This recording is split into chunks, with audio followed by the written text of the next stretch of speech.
Cindy chante quartier latin interdit. Cindy chante quartier latin interdit. Vraiment. Vraiment pour quelle raison? Pour quelle raison Cindy le cœur ngai na saline?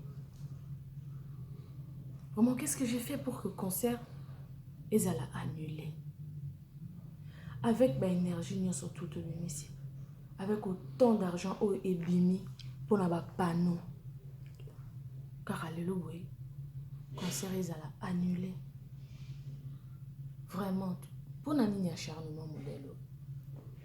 Liboso ma banderole. Et si quand nous avons banderole, ils ont robi makaboui. Bakati. Vous avez battu katamara erni. Banani bakataka.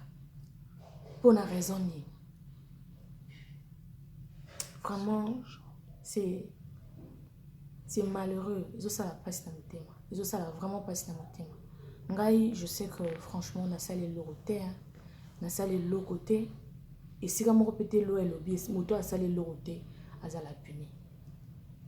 Ngala vous la puni pour la saline et l'eau côté, s'il vous plaît.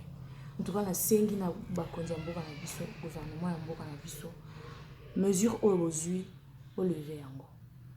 Ngai mwana na bino, ngai ndeko na bino, sœur na bino, tantine na bino, maman na bino. Na sengi vraiment mesure aujourd'hui pour la concert le 17 novembre et bétate. Vous lever yango, s'il vous plaît.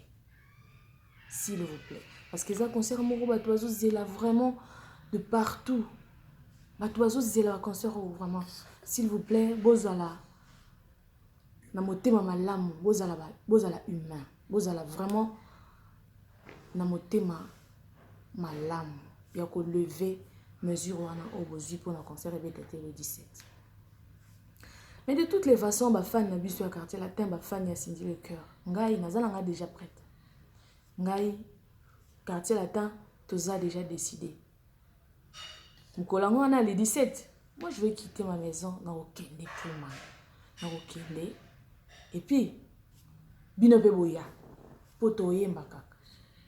Toyemba kaka. Merci beaucoup. Merci beaucoup.